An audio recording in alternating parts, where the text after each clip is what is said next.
Hey guys, what is up? It's Ziru. We're back on the baby main account.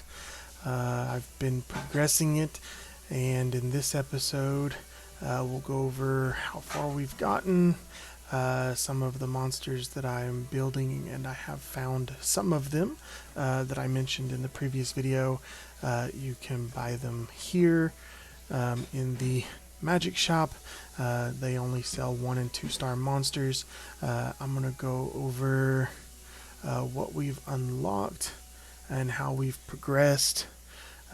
So in the campaign, we have made it into Tamor Desert. We're almost to Feynman Volcano. We've pushed this far with the primary team that we've been using of the Water Magic Knight, the Fire Hellhound, the Light Elven Archer, and the Wind Vagabond. There has been some change to the roster as far as some of the monsters I've building.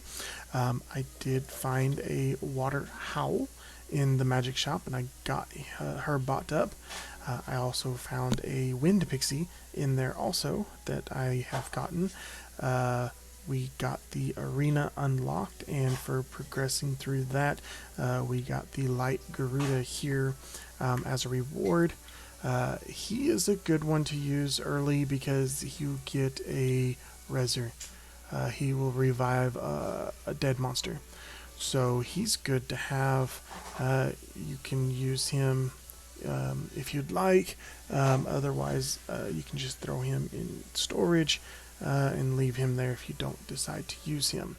So also with the event that's been going on, I was able to get the 4-star Water Boomerang Warrior.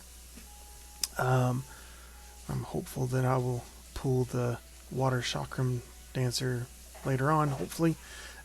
These two make a really good team together in some late game stuff, but I was able to get her through the event. Also in the event, which we will go over there real quick and check it out, you get a default 4-star monster of your choice. You gain points throughout the course of a day, and every time you get to 500 points, you can summon a monster of one of the colors. I was doing the water, and I got the Water Boomerang pretty quick on this account. It took me a few days on my main account to get her to pop up, but I was able to get her. But it also gives you a 3-star default light or dark monster. So this is a really good event for those of you that have not pulled a Light Bearman secret dungeon, or the Light Cowgirl secret dungeon, or the Light Inugami secret dungeon. So I'm going to keep pounding out on the points for this to keep summoning the light monsters. Hopefully I get one of those monsters pretty quick. Personally, I would root for the Cowgirl. Because the Light Inugami and the Light Bearman, those you can usually find some communities of people that will say that they've got that dungeon up, and they will add you as a friend, so you can go in there and farm up the pieces you need. So there are ways to get those secret dungeons, but it depends on what it gives to me first. So that's what I'm doing here. Another good unit, if you've got those already, would be the Light Amazon Warrior. She is a powerhouse in the end game, so she is definitely one you would like to get a hold of. You've also got the Light Werewolf, the Dark Werewolf, the Light Martial Cat, the Dark Martial Cat. You've also got the Light Vagabond. He's a good one. So there's a few monsters here depending on what you've pulled, depending on what secret dungeons you've completed, depending on what monsters you've opened from scrolls. There's a lot of good options in here for this, so I'm going to keep working on this until I get one of those to pop up. I'm going to focus on the light dungeons primarily, so or the light monsters primarily, so that's what I'm going to try and get is one of those monsters. But that's going on right now, and I believe there are 10 days left in this event.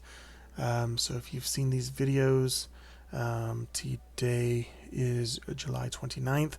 If you see these videos within the next 10 days, definitely get in here, spend some energy, spend some arena wings.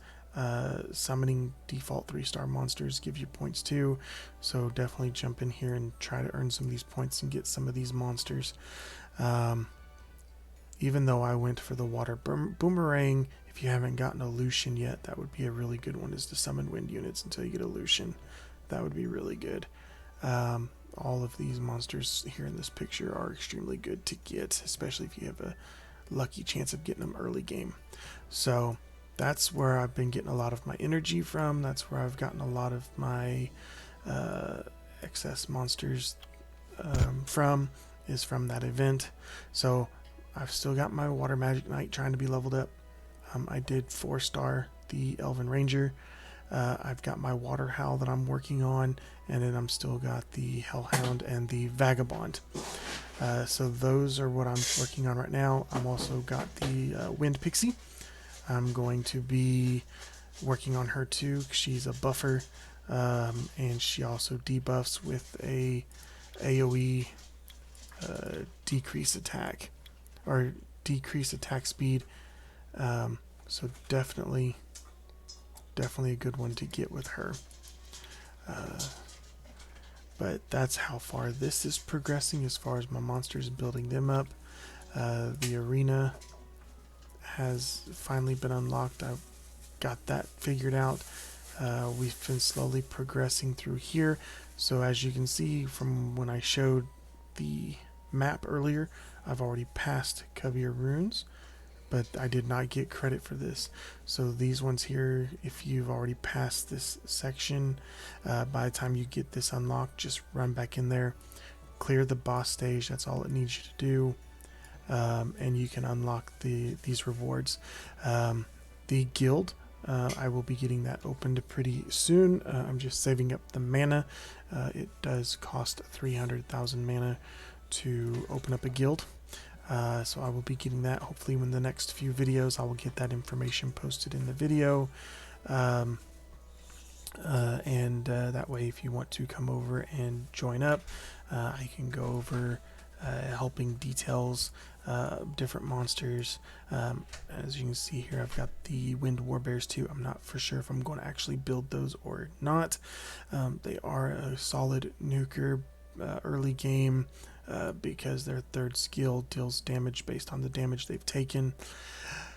I'm still on the fence about building him or not. The primary monsters, at least the 5-man monsters that I'm wanting to try and either summon or purchase from the magic shop if available.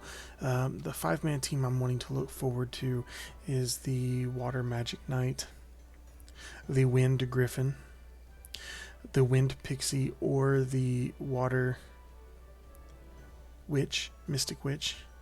I would like to have another damage dealer in there of some type. I don't have any right off the top of my head.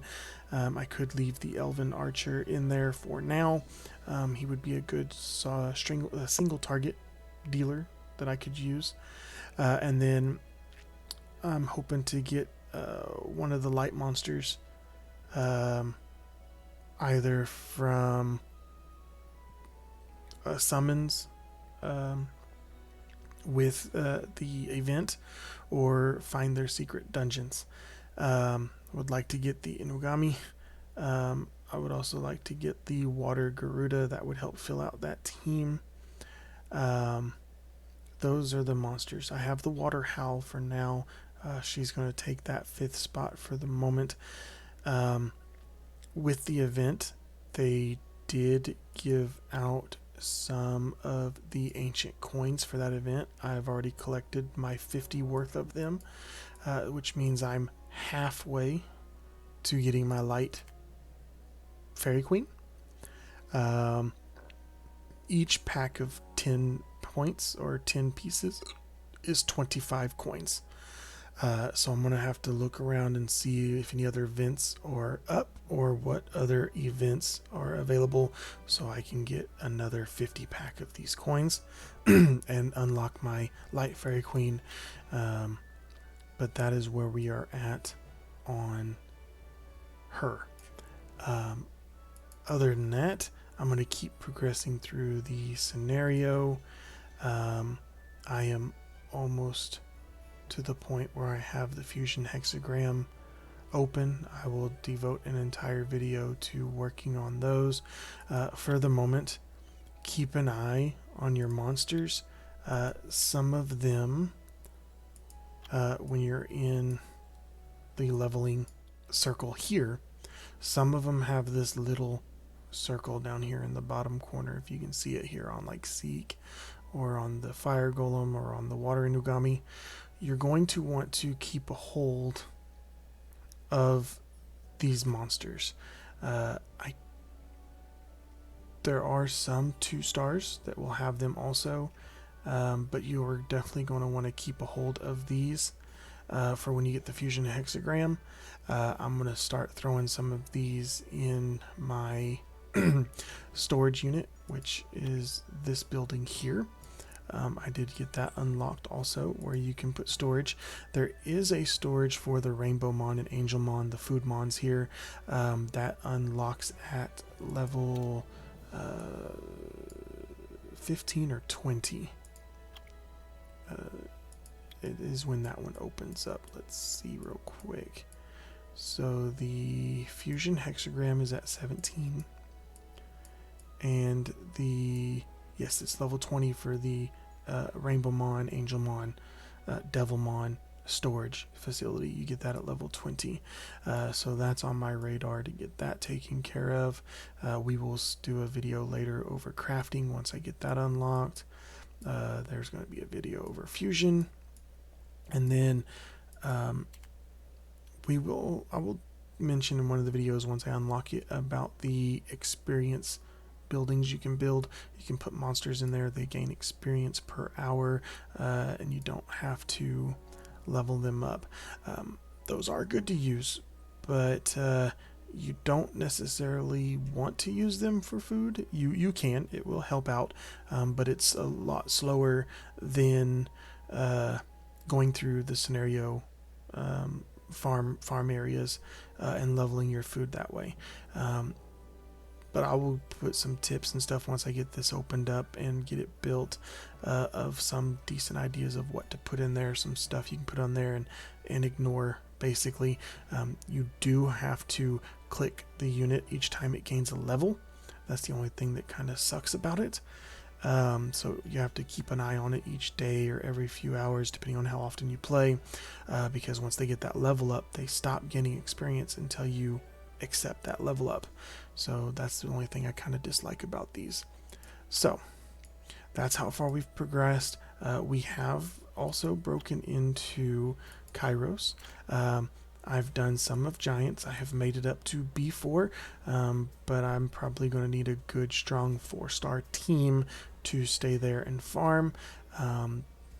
The previous video, I did get the numbers posted in the video of the rune drops per level. So that is there. And for Giants, Dragons, and Necropolis, it's the same.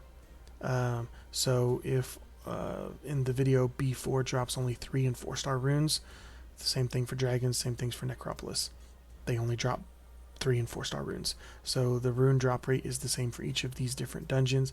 I've also been dabbling in the Magic Hall and the Wind Hall. These are where you get the essences to awaken your monsters. Once I get my team a little bit further, or in the next video, I will go over the awakenings, how they work. There's not a whole lot to tell about them, but I will put that in the next video. We will talk about the different halls. There are 5 different halls, not including the Hall of Magic. The Hall of Magic is a base hall It drops a base magic, but it also has a chance to drop a different magic essence from one of the other halls. And once you start farming those up, you can come in here to your storage and you can see the essences you have. I've been farming the wind one a little bit today. I would really like to get my wind pixie awakened so I can unlock that third skill, so I can get that buff, start using that buff. But I will go over these essences and go over those in the next video. I'm going to keep grinding this out, and if you do have any questions or comments, leave them in the video below. I will get to them, and I will go over any questions in future videos or anything like that. So with that, I'm going to get back to it. Have a good day.